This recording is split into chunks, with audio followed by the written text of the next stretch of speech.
All right now, boys and girls, can I have your attention? You, over here. Okay now. Ooh, I see some new ones out there. Great. Well, now, for those of you who don't already know, my name is Honest Thomas, but my friends call me T. Honest T. Now, last time I had the opportunity to speak, we talked a little about what it means to be honest. I gave you a few examples of being honest, like when I broke that dish. Remember? I was shaking in my boots. Well, today we're going to talk about something that I bet all of you didn't know you had. Can any of you guess?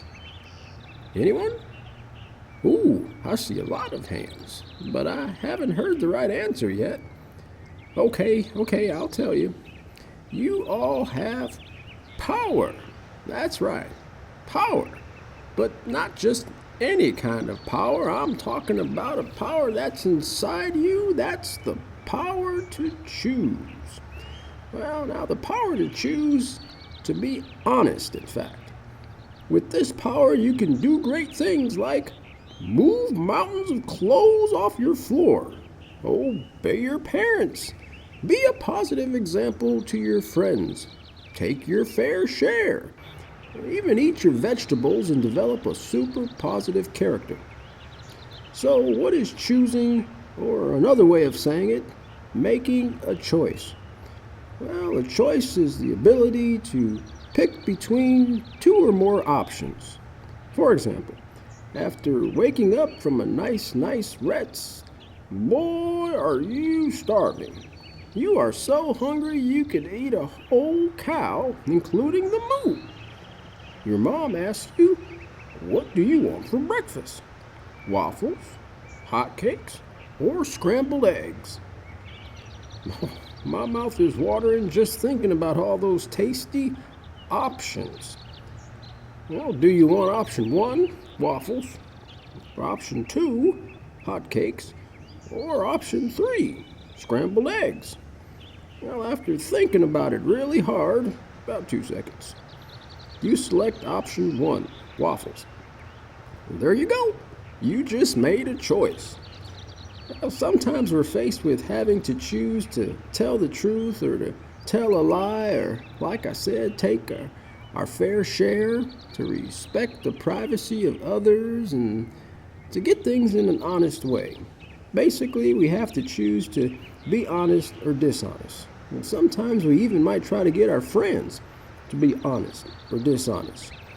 Remember now, a friend would never, ever try to influence you to do anything that would break the rules or be disrespectful to yourself, someone else, and that someone else includes authorities like teachers and parents and police officers and school bus drivers and so forth. Well, today I want to tell you about a young man who actually lives just down the street from me. His name is Honest Andre, and we're going to learn a little bit about this young man and the choices that he made and the results that came about it. Now, Andre was an 8-year-old boy who lived in a small house with his mother, father, and younger brother named Nathan. As the boys were walking home from school one day, they noticed some children at Mr. Stevenson's soda shop buying root beer floats. It was a very hot day, and when they got home, Andre explained, "Mom, Nathan and I passed by Mr. Stevens' soda shop. We saw children drinking root beer floats." Nathan and I were hoping we could get permission from you and Dad to go over there and buy some. Can we, please, Mom?" "Well," said Mother, "you must ask your father first." "Okay," said the boys as they dashed out of the kitchen and into the living room where their father was sitting and reading the newspaper. When he heard the boys coming, he looked up and asked, "Hey, boys, what are you up to now?" Andre explained that they wanted to buy root beer floats from Mr. Stevenson's soda shop. Well, their father said, "Sure, I don't see why not." The boys thanked their father and raced back into the kitchen. They told their mother that their father said it was okay for them to get the drink. They asked her for the money.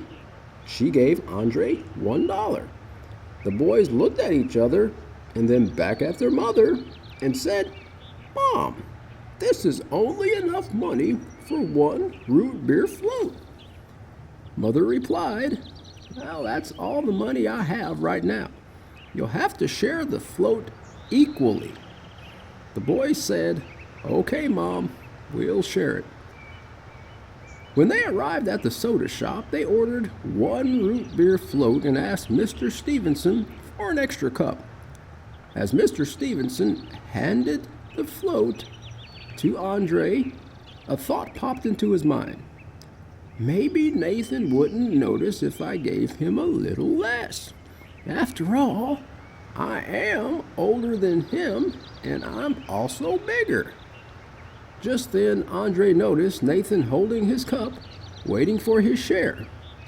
Suddenly, Andre remembered what his mother taught him about taking his fair share at all times.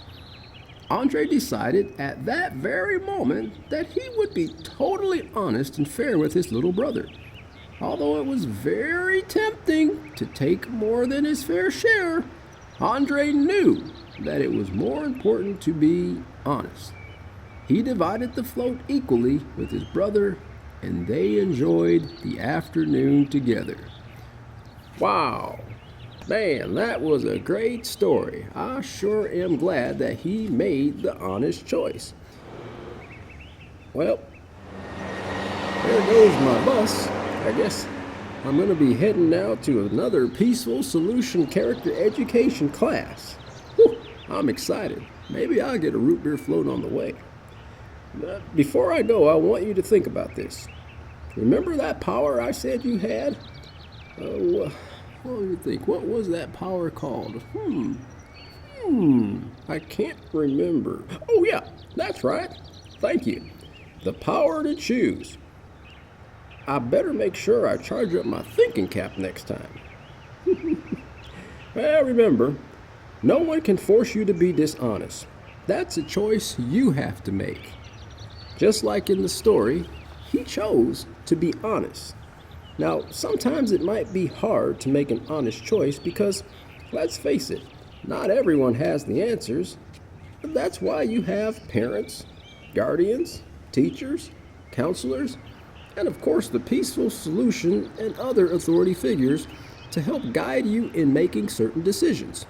So remember to ask the proper authority, and they'll help you to make the right choice.